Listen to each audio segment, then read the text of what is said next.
I'm in Oslo, Norway for the World Year of Physics, but now I'm studying some of the history and culture of this great country.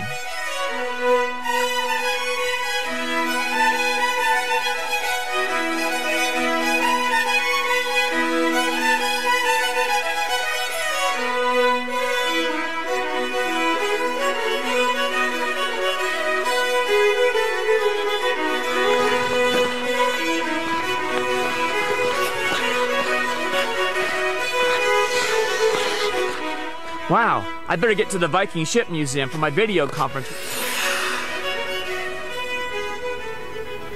I've got to hand it to the Vikings. How they found their way across the Atlantic Ocean without maps is amazing.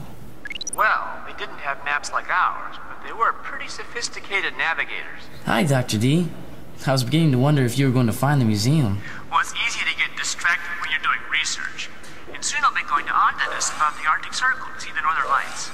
Dr. D, isn't the Alomar LiDAR Observatory in Andenes? Yes, but how do you know about the observatory in Andenes? Ula and Nina, some of our fellow geocachers, live there, and they also happen to be members of the NASA Sci-Files Kids Club. That's cool. If you send me their coordinates, I can meet them. Speaking of coordinates, as I mentioned in my email, I have some questions about the history of navigation. Where do you want to start? Didn't the Vikings discover America about 1000 AD, long before Columbus? That's right. The Vikings were excellent navigators and shipbuilders. This Viking ship, made of oak, is called the Oseberg. It is 22 meters long and was likely the burial ship of a Viking queen. The Gokstad was probably built around 890 AD. In addition to sails, it also had 16 pairs of oars. In 1893, a replica of the Gokstad sailed from Norway to Canada in 28 days without the aid of a compass. Wow, that's amazing! How do they navigate without a compass? The Vikings probably used stars to navigate. A star named Polaris, which is located above the Earth's North Pole, can be used to find north. I know.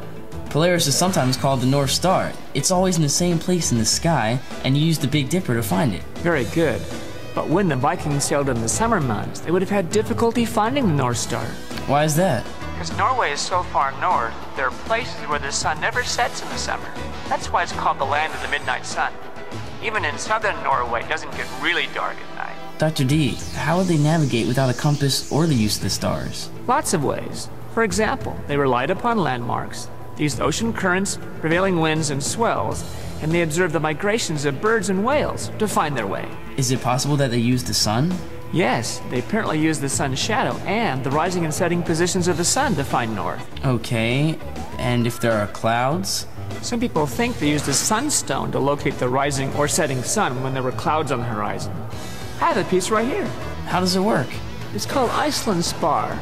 Put a dot on top and look through it, you'll see two dots. You rotate it until both dots are equally dark, then the crystal points toward the sun. That's pretty ingenious. Of course, they would have loved modern navigational technology like the sextant, a seagoing clock, or especially a GPS. Our GPS, however, is causing us some problems. What do you mean? It's giving us lots of random coordinates, even when we're not moving. Interesting. It makes it hard to find a cache. I have a friend at NASA Langley Research Center who works a lot with global positioning systems. I'll email you his information. I'm sure he can help you. Until then, I can tell you where to get a good sunstone. Thanks, Dr. D. But after I finish my research, I think I'll just give him a call. What about this one? If we were putting Jacob's bike in our cache, I'd say great. Remember, we have to hide this when we're finished. Plus, I'll never get that on the plane. I wonder what my profit margin would be for these plastic containers in a yard sale. Note to self.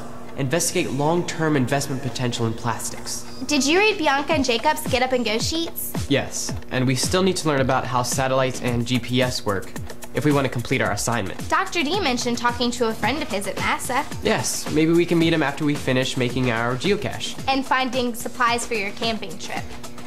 By the way, how is it possible that you get to go on a camping trip to Colorado?